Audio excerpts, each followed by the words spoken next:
तो अभी कुछ दिनों पहले एकदम से रेडिट और ट्विटर फट पड़ा। हुआ क्या कि रेडिट पर, ट्विटर पर प्रोग्रामर्स ने भर भर के गालियां देनी शुरू करी कर्सर को। क्यों? मेरे मन में भी यही सवाल उठा। सोचा देखे तो कर्सर ने क्या करा कि वो घुसने के पहले आज की वीडियो के बारे में बता दे। आज हम बात करेंगे कि यार वाइब कोडिंग जिसको कहते हैं ना, उसका एंड आता हुआ सा दिख रहा है। और कर्सर को गाली पड़ना सिर्फ एक छोटी सी पीस है, इसके पीछे और बहुत सारी चीजें हुई हैं कि क्यों वाइब कोडिंग खत्म हो रहा है। बहुत इंटरेस्टिंग चीजें हो रही हैं एआई वर्ल्ड में। हमें क्या फर्क पड़ता है अगर वाइब कोडिंग खत्म हो रहा है, तो उसके बारे में थोड़ी बातें करेंगे। और ये बड़ी बड़ी कंपनीज इतना पैसा खर्चा कर रही हैं, कितना पैसा बना रही हैं, क्यों बना रही हैं, क्यों नहीं बना पा रही हैं, क्या चल रहा है, इन सब के बारे में बात करेंगे आज हम कि क्या हो रहा है वाइब कोडिंग का एंड।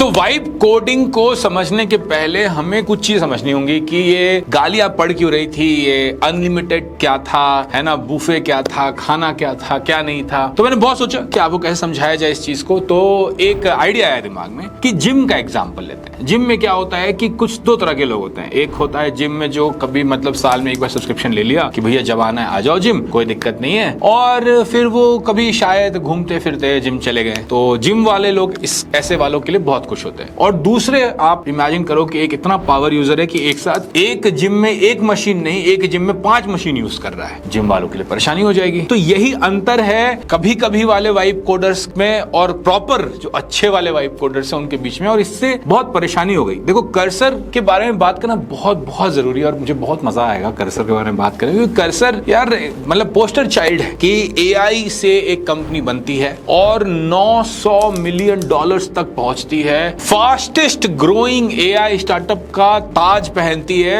लोग अच्छे प्रोग्रामर्स, बुरे प्रोग्रामर्स, हर कोई कर्सर के बारे में बात करते हैं। लोग बोलते हैं बस ये तो एक फोर्क है वीएस कोड का, कोई बड़ी बात नहीं है, लेकिन फिर भी बड़ी होती है कंपनी। और अब हम कह रहे हैं कि कर्सर को बहुत दिक्कत होने वाली, इनफैक्ट दिक्कतें शुरू हो गई हैं कर्सर को। क्यों हो रहा है ये? इसके पीछे यही रीजन है कि देखो, सबसे पहले एक चीज समझने की जरूरत है कि ये जो लोग जिम चला रहे हैं, जो लोग ये कोडिंग एजेंट सप्लाई कर रहे हैं मार्केट में, वो कह रहे थे, कर्सर है, कर्सर कह रहा था कि $20 दे दो और जितना मन उतना यूज करो। उसने एक डील तोड़ी हुई थी क्लाउड कोड जो एंथ्रोपिक है उसके एपीआई यूज करने के लिए और ओपन एआई की एपीआई यूज करने के लिए कि भैया तुम लोग इतना हमें एक बार में दे दो, इतना सारा, और हमारे यूजर यूज करेंगे, कोई दिक्कत नहीं है। अब ये जो डील है ये अपने आप में फ्लॉड डील थी, इसलिए क्योंकि $20 में आप कितना ही यूज करवा सकते हो। प्राइस कॉस्ट टोकन प्रोसेसिंग का बहुत ज्यादा है इसके हिसाब से। बट कर्सर के साथ फायदा ये था कि कर्सर भर भर के सब्सक्रिप्शन बेच रहा था और भर भर के लोग यूज नहीं कर रहे थे। सब बहुत सारा ऐसा है इंटरप्राइज में सब्सक्रिप्शन जो बिका है। दो तरह के सब्सक्रिप्शन बिके हैं, एंटरप्राइज और कस्टमर, B2C जिसको कहते हैं। तो B2C में जो सब्सक्रिप्शन बिक रहे थे वो इस तरह के थे कि हाँ थोड़ा ट्राई मारा, एक वेबसाइट बना लिया, एक कुछ ऐप बना लिया, चलो बढ़िया है, कुछ खास फर्क नहीं पड़ रहा। और एंटरप्राइज में जो बिक रहे थे वो थोड़ा टॉप डाउन आता है कि यार बॉस को कहा जा रहा है कि बॉस सारे ये जो एम्प्लॉय हैं इनको एआई यूज कराओ, हमें बाहर बोलना है कि हमारे सारे डेवलपर एआई यूज कर रहे हैं। तो इस तरह के थोड़े समझ रहे हो, उस तरह के लोग जिन्होंने जिम की सब्सक्रिप्शन तो ली है या जबरदस्ती दिलवा दी गई है, पर जिम जाने में कोई भरोसा नहीं रखते हैं। ये भी सच है कि बहुत बड़ी बड़ी कंपनी में ऐसे ही जिम होते हैं कंपनी के अंदर, जिसमें शायद ही कभी 2 4 10 लोग जिम जाते हैं, ट्रेनर बेचारा बैठा रहता है। ये सेम ही चीज है कि कॉर्पोरेट ने खरीद दिया, हम यूज कर रहे हैं। तो बढ़िया चल रहा था, सब चंगा सी, बहुत अच्छा चल रहा है, कोई दिक्कत नहीं है। धीरे धीरे क्लाउड को ये समझ में आया कि सारा का सारा डिपेंडेंस जो है, सारे के सारी जो डिपेंडेंसी है और जो सारा मैजिक है कर्सर का, वो तो एक्चुअली क्लाउड का मैजिक है। कर्सर तो उसके ऊपर एक यूआई चला रहा है बस, और वो यूआई भी उसने खुद से नहीं लिखा है, वो भी वीएस कोड का फोर्क है। तो क्लाउड ने बोला कि अच्छा ज्यादा चालाक बन रहे हो, मुझे भी तो अपना रेवेन्यू बढ़ाना है। तो उसने कहा कि सुनो, अब तुम्हें ये रेट देना पड़ेगा। अभी इन लोगों की डील एक डेट पर होती है,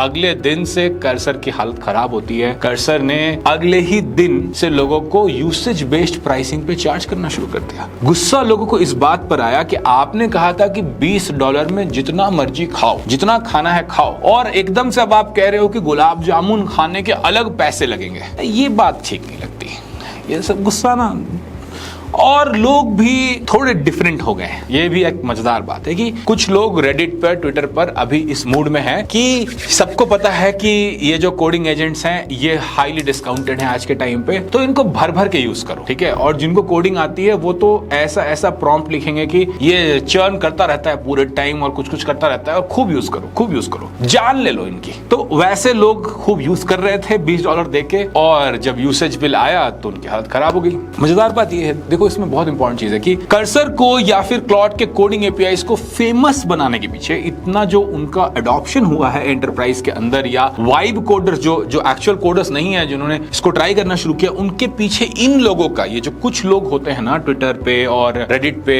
इनका बहुत बड़ा हाथ है, क्योंकि ये खुद अच्छे प्रोग्रामर हैं। तो जो अच्छा प्रोग्रामर होता है वो इन एआई एजेंट से बहुत अच्छा काम करवा पाता है, ढंगा काम करवा पाता है। तो ये ढंगा काम करवाते हैं और जाकर बोलते देखो पिछले 4 घंटे में 6 घंटे में हमने ये बना दिया। अभी 4 घंटे में 6 घंटे बना तो दिया, लेकिन आपने जो उसको इतना काम करवाया है उसका पैसा कौन भरेगा? तो उसका पैसा ये सस्ते वाले लोग भर रहे थे। लेकिन दिक्कत क्या है कि यार सबको एक ना एक दिन एवरीबॉडी हैज कम टू, है कि नहीं, कि भाई पैसा तो बनाना पड़ेगा, फायदा तो दिखाना पड़ेगा। और अगर आप इनके नंबर्स देखो, सिर्फ एक सेकंड के लिए सिर्फ ओपन एआई की बात करते, भूल जाते बाकी सारी चीजें। ओपन एआई जितना पैसा कमाता है आज के टाइम पे, open AI most used, chat GPT most used consumer app है एआई में आज के टाइम पे। 15 मिलियन पेड यूजर्स सब्सक्राइबर हैं उसके, और वो जितना पैसा कमाता है उससे ज्यादा वो बस सैलरी में खर्चा कर देता है। भूल जाओ इंफ्रास्ट्रक्चर, भूल जाओ जीपीयू, भूल जाओ सर्वर कॉस्ट, सब भूल जाओ, सिर्फ सैलरी में उससे ज्यादा खर्च। तो कहते हैं ना वो कि आमदनी अठन्नी खर्चा रुपया, ये सबकी हालत है। यही हालत कर्सर की है, यही हालत क्लॉड की है, यही हालत ओपन एआई की है, यही हालत ग्रॉक की है, सबकी सेम हालत है। यही हालत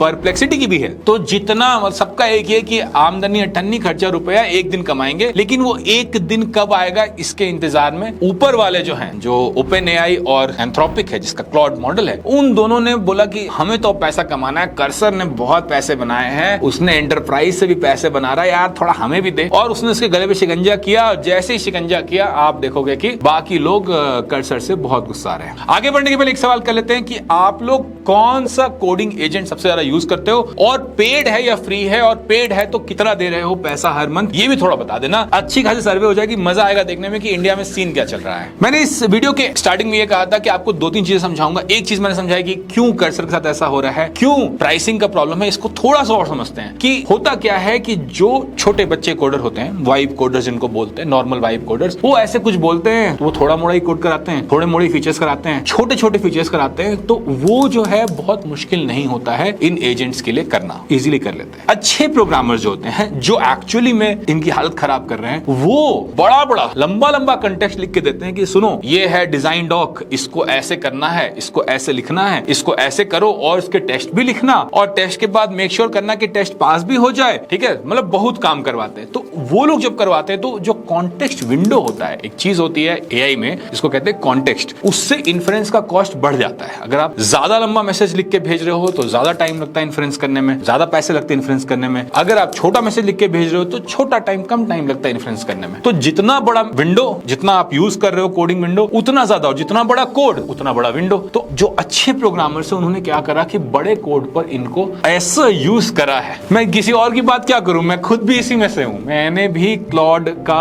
$200 का मैक्स सब्सक्रिप्शन लेके रखा है। मैं जेमिनाई भी यूज करता हूं, मेरे पास V0 भी है, कर्सर भी है, और ओपन एआई भी पेड है, सारे हैं। और लिटरली ऑलमोस्ट सब में पिछले 2 महीने में, पिछले 1 महीने में मेरे को रिस्ट्रिक्शंस आने शुरू हो गए कि नहीं अब रुक जाओ 4 घंटे बाद आना, अब रुक जाओ 2 घंटे बाद आ जाना। तो ये प्रॉब्लम अब होने लगी है, इसलिए होने लगी है क्योंकि जैसे जैसे कोड बेस बड़ा हुआ, मेरा अपना जो तरीका था प्रॉम्प्ट देने का, जो डिटेल्स देने का, वो बड़ा हुआ, और ये टूल्स भी बेटर हुए हैं। इसमें भी कोई दो मत नहीं कि ये टूल्स भी बेटर हो गए, कंटेक्स्ट बेटर बना पाते हैं, पर इनमें घाटा इन्हीं का हो गया। क्योंकि देखो ऐसा नहीं होता कि अगर एक एग्जांपल लेते हैं, अगर आप 100 वर्ड का एक कॉन्टेक्स्ट दे रहे हो और 120 वर्ड का कॉन्टेक्स्ट आपने दिया तो 20% कॉस्ट बढ़ा, ऐसा नहीं होता है। यहाँ कॉस्ट जो है n स्क्वायर में बढ़ता है, मतलब n अगर नंबर ऑफ कॉन्टेक्स्ट है तो उसका अगर आपने 20 एक्स्ट्रा किया तो ये एक 120 इंटू 120 हो गया, ना कि 20% एक्स्ट्रा हुआ। तो जैसे जैसे कॉन्टेक्स्ट विंडो बढ़ता जा रहा है, इनका जो जीपीयू इन्फ्रेंस कॉस्ट है वो बहुत बहुत बढ़ता जा रहा है। और अभी बहुत सारे ऑप्टिमाइजेशंस आए हैं इसके लिए, लेकिन फिर भी ये कॉस्ट को कोई कम नहीं कर पा रहा। और इसीलिए आप सोचते होगे ना कि यार मॉडल एक बार ट्रेन हो गया, अभी मैं उसको कितना भी यूज करूं क्या फर्क पड़ रहा है, पर ऐसा है नहीं। मॉडल जब ट्रेन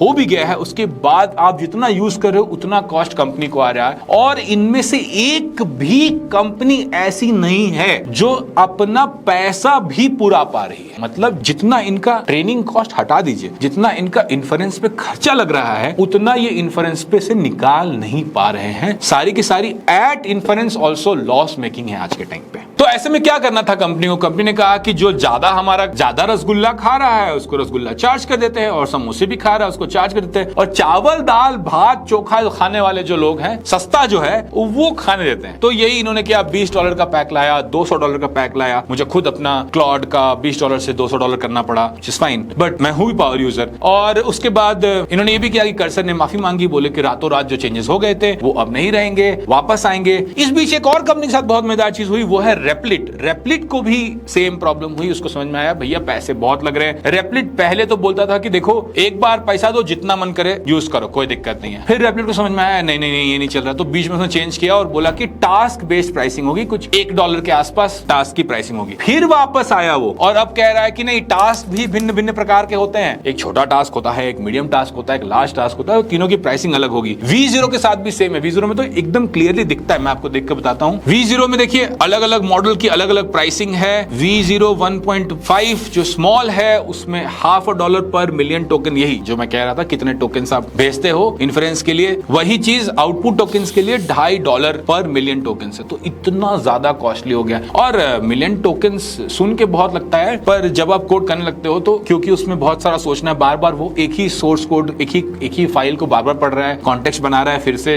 हर टास्क के लिए, तो बहुत जल्दी एग्जॉस्ट हो जाता है 1 मिलियन टोकन, आधा मिलियन टोकन। मतलब मैं इसको यूज करता हूं तो एक छोटा मोटा काम करने में $10-15 तो ऐसे ही उड़ जाते हैं। तो ये सच्चाई है। और ये थोड़ा पहले आ गया था, ये मई के आसपास इन्होंने ये प्राइसिंग कर दी थी कि भैया अब तुम यूसेज बेस्ड प्राइसिंग दो इनको। V0 को यानी वर्सल को समझ में आ गया था कि ये नहीं चलने वाला है, कर्सर को खेलने दो। कर्सर को भी जुलाई तक समझ में आ गया कि ये नहीं चलने वाला है, रेपलिट को भी समझ में आ गया। तो अब जब ये सारे यहाँ आ गए हैं, तो मैं क्यों कह रहा हूं कि वाइब कोडिंग का एक तरह से अंत हो रहा है, अगर आप देखते जाओ तो, क्योंकि जो पावर यूजर है वो तो खूब सारा यूज करेगा, और इनको भी समझ में आ गया है कि पैसा जो है अब हम एक दिन बनाएंगे से गेम नहीं चलेगा। देखो AI को लेके, कोडिंग को लेके, करियर को लेके हर तरफ बहुत सारा डर है, बहुत ज्यादा डराया जा रहा है आपको, पर डरना नहीं है, समझना है चीज को, देखना है ट्रेंड्स को, आइडेंटिफाई करना है, खुद अपना दिमाग चलाना है। ये इतनी सिंपल चीज है। दिखता है कि भैया जिनका पैसा जहां है वो वैसी बातें बोल रहे हैं अपने पैसे बनाने के लिए, तो आपको समझकर आगे बढ़ना है। अगर आपको समझकर आगे बढ़ना है तो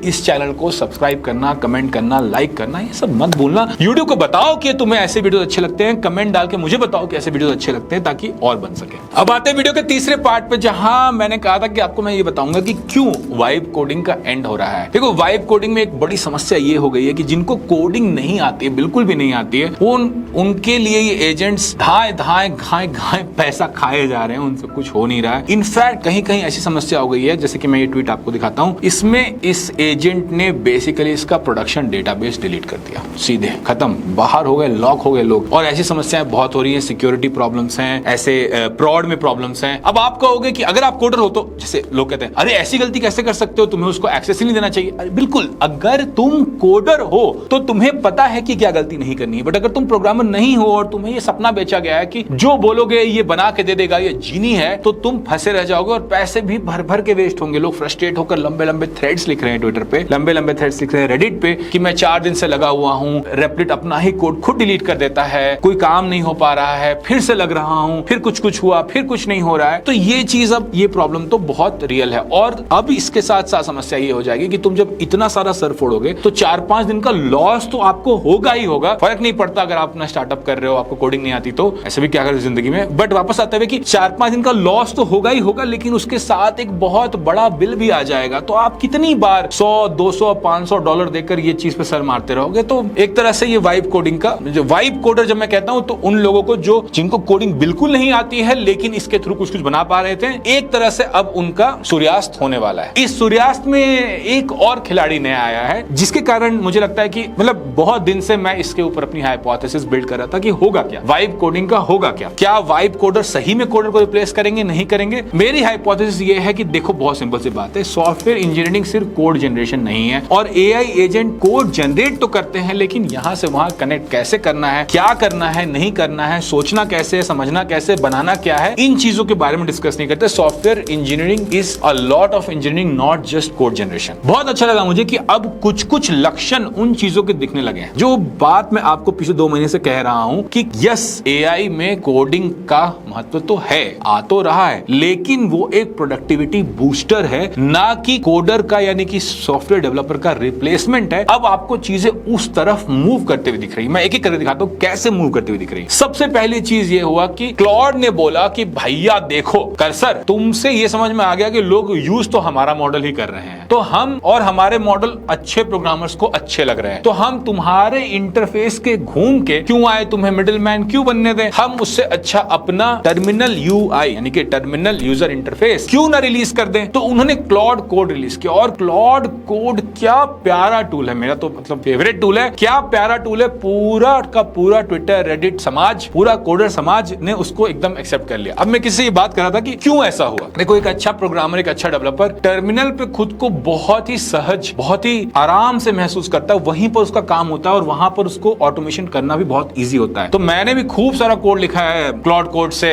TUI पे बहुत मजा आता है। तो ये पहला मूवमेंट हुआ, लोगों ने खूब सारा बढ़िया फीडबैक दिया। $20 से $200 चार्ज हुआ है, $100 चार्ज हुआ है, लोग फिर भी दे रहे हैं पैसा, दिक्कत नहीं है। प्रोग्रामर्स फिर भी पैसा दे रहे हैं, कोई दिक्कत नहीं है। उसके बाद सेकंड चीज हुई कि जेमिनाई यानी कि गूगल को भी समझ में आया कि यार बात तो सही है, असली डेवलपर तो CLI पे काम करता है, हम बिना मतलब में फायरबेस स्टूडियो बना रहे थे, हट। तो उन्होंने भी जेमिनाई CLI को लॉन्च किया क्लॉड कोड के पीछे पीछे। और देखो, वहां पर भी जेमिनाई को ऐसे यूज करने के लिए फ्री टोकन्स बहुत कम होते हैं, लेकिन जेमिनाई CLI यूज करने के लिए अनलिमिटेड टोकन्स मिल रहे हैं आपको। क्यों मिल रहे हैं? क्योंकि उनको ही पता है कि यार देखो, डेवलपर जो है वो यूज कर रहे हैं। हालांकि ये जब उन्होंने लॉन्च किया था तो फ्री था, अभी कल परसों में ट्राई कर रहा था, तो अब वो भी एक यूसेज लिमिट ले आते हैं और फिर अपना जो मॉडल है उसको डिग्रेड कर देते हैं, छोटे मॉडल पे ले आते हैं। सबको करना पड़ेगा क्योंकि बहुत ज्यादा कॉस्ट है। लोग फ्री लंच कितने दिन खिलाओगे यार, एक दिन तो कभी चीनी दूध का पैसा निकालना पड़ेगा। बट जो मूवमेंट है वो डेवलपर, अच्छे डेवलपर की तरफ हो रहा है, rather than first time developer या जिनको डेवलपमेंट नहीं आती है। तीसरी चीज, तो अभी तक मैंने 2 बड़ी कंपनी बताई। देखो, कोडिंग का सबसे बड़ा, AI कोडिंग का सबसे बड़ा कंपनी तो आज के टाइम पे एंथ्रोपिक है, नो डाउट। क्लॉड के मॉडल्स है, नो डाउट। उसके बाद गूगल है, जेमिनाई है, जेमिनाई CLI है। तो दोनों आ गए इस तरफ कि भैया छोड़ो, अब हमें नहीं चाहिए VS कोड का फॉर्क, हम यहाँ काम कर लेते हैं CLI पे। और तीसरी जो कंपनी जो जिसने अभी रिलीज किया, उसका भी रिलीज मुझे बहुत अच्छा लगा, Amazon ने रिलीज किया कीरो। और कीरो को लेके मैं इतना एक्साइटेड क्यों हूं ये भी समझाता हूं आपको। इसलिए क्योंकि कीरो फाइनली एक्सेप्ट करता है इस चीज को कि सॉफ्टवेयर इंजीनियरिंग का मतलब वन शॉट प्रोग्राम जनरेशन नहीं है। अभी तक जो लोग कह रहे थे कि यार हमने स्प्लिट वाइज एक बार बना दिया, हमने ये गेम एक बार बना दिया, हमने ये सॉफ्टवेयर एक बार बना दिया, वो गलत ढंग से सॉफ्टवेयर इंजीनियरिंग कर रहे थे। क्योंकि इसीलिए वो एक बार में तो जो बनता है बन जाता है, उसके बाद जैसे ही फीचर उसमें चेंजेस करने होते हैं, आप धड़ाम धड़ाम गिरने लगते हो। और आपके बिल्स, अब तो बिल्स भी, क्योंकि अब तो फ्री नहीं रहा, फ्री लंच इज ओवर, तो अब तो बिल्स भी आपके आसमान छुएंगे। तो कीरो ने क्या किया? कीरो ने बहुत अच्छा किया। कीरो ने कहा कि देखो, असली डेवलपमेंट कैसे होती है बड़ी कंपनीज में, किसी भी कंपनी में, अच्छी कंपनी में डेवलपमेंट ऐसे होती है कि पहले आप बोलते हो आपको बनाना क्या है, फिर जब आप उसको बोलते हो कि आपको बनाना क्या है, तो उसके बाद आप इसका डिजाइन डॉक लिखते हो, उसमें थोड़े थोड़े कोड स्निपेट्स भी रहते हैं कि ये चीज ऐसी दिखेगी, ये ऐसी दिखेगी, ये ऐसी दिखेगी। इसी तरह से हम लोग माइक्रोसॉफ्ट में डेवलपमेंट करते थे कि पहले एक प्रोडक्ट स्पेक होगा, फिर एक इंजीनियरिंग डिजाइन स्पेक होगा, फिर based on product spec and engineering design spec एक टास्क स्पेक बनता है, टिकट्स बनते हैं कि ये चीजें इंप्लीमेंट करनी है 1 by 1 और इनकी पासिंग क्राइटेरिया क्या है। असली सॉफ्टवेयर इंजीनियरिंग, ढंग की सॉफ्टवेयर इंजीनियरिंग ऐसे होती है। बहुत अच्छा लगा मुझे। कीरो ने बोला भैया हमें नहीं फर्क पड़ता है ये टुच्चे मुच्चे वाइब कोडर से, हमें नहीं करना है सबके लिए कोडिंग, हमें डेवलपर की प्रोडक्टिविटी बढ़ानी है। उसको अगर प्रोडक्टिविटी 10-20% ही बढ़ गई तो पैसा अच्छा खासा है। ये बात मैं हमेशा से कह रहा हूं कि डेवलपर की प्रोडक्टिविटी बढ़ जाएगी, पैसा अच्छा खासा है। इस पर Amazon ने भी अपनी मुहर लगा दी कीरो रिलीज करके। कीरो अगर आपको चाहिए तो आपको यूज करना चाहिए, क्योंकि वो एक अच्छा कैसे सॉफ्टवेयर डेवलपमेंट करते हैं उसके हिसाब से मुझे बड़ा अच्छा लगा वो देख के। This is how AI powered software development should be. And इसीलिए मैं कह रहा हूं कि अब छोटी से छोटी और बड़ी से बड़ी कंपनी को समझ में आ गया है कि भाई वाइब कोडिंग का धंधा जो है वो नहीं चलने वाला है। और जो लोग वाइब कोडिंग को लेकर बहुत एक्साइटेड थे शुरू में, उनको भी समझ में आ रहा है अब कि एक तो जैसे ही सॉफ्टवेयर बड़ा होता है हालत खराब हो जाती है, और दूसरा कि जैसे ही सॉफ्टवेयर बड़ा होता है अब उसमें कुछ चेंज करने के लिए पैसे लगेंगे, तो अब वो मुसीबत और बढ़ती जाएगी। तो देखो, मैंने काफी बोला है, इसलिए बोल पाया हूं, 25-30 मिनट हो गए होंगे, क्योंकि बहुत ज्यादा सोच रहा होता है। बहुत कम ही अब मेरे प्रेडिक्शंस होते हैं। जैसे कि मैंने 2020 के आसपास, 21 के आसपास एक वीडियो बनाया था कि ब्लॉकचेन से कुछ नहीं होने वाला। बहुत गालियां पड़ी। आज भी ब्लॉकचेन से कुछ नहीं हो रहा। हाँ, कुछ लोगों की सैलरी में, कुछ लोगों के पैसे बन गए, वो अलग बात है, लेकिन एज अ टेक्नोलॉजी वो आगे नहीं बढ़ा। 2 साल पहले मैं कहा था कि फ्लटर में अब फ्यूचर नहीं है। अब देखो आप, फ्लटर के जॉब्स कम होते जा रहे हैं। फ्लटर की जो इंटरनल गूगल की जो टीम थी उसको भी बोला गया बाय बाय टाटा। तो कुछ चीजें ऐसे दिख जाती हैं, इतने सालों से आई, इतना ट्रेंड है कि ट्रेंड जो है वो स्पॉट होने लगता है। अब ये ट्रेंड स्पॉट हो रहा है कि अब एआई कंपनीज जो हैं या जो भी कंपनीज एआई में इन्वेस्टेड हैं वो ये समझ रही हैं कि असली पैसा डेवलपर को और प्रोडक्टिव बनाकर बन सकता है, बाकी चीजों में पैसा नहीं है। ये वाला स्टूडियो, ये फायर स्टूडियो और ये रेप्लिट और ये सब बंद करो। रेप्लिट का भी एक्चुअली असली पैसा तो इंफ्रास्ट्रक्चर होस्टिंग में बन रहा है, वो सामने वाला एजेंट तो शैम है बेसिकली। तो आपको ये ट्रेंड अब दिखने लगेगा। अगेन ये 2 महीने में दिखेगा, 6 महीने में दिखेगा, इसको सालों लगेंगे दिखने में, क्योंकि बहुत सारा पैसा इन कंपनीज में लग चुका है ऑलरेडी। तो वो ऐसे डाई डाउन नहीं कर, जैसे आज भी ब्लॉकचेन बिल्कुल खत्म नहीं हो गया, पैसा उठाया लोगों ने तो अभी भी चल रहा है। पर ये ट्रेंड जो था एक वाइब कोडिंग का, धीरे धीरे हौले हौले आपको नीचे जाते हुए दिखेगा। और तब अभी से 1-2 साल बाद मैं फिर ये बोलूंगा, अगर ये सही रहा तो, कि यार देखो मेरा प्रेडिक्शन था और सही निकला। तो अगर आपको ऐसे डीप डाइव इनटू क्या चल रहा है आजकल मार्केट में और उसको कैसे सोचे, कैसे देखे, चीजों को कनेक्ट कैसे करे, अच्छे लगते हैं, तो आपका काम क्या है, लाइक करो, कमेंट करो, शेयर करो, सब्सक्राइब करना मत भूलो और कमेंट तो जरूर से करना, वो तो सबसे ज्यादा प्यारा लगता है।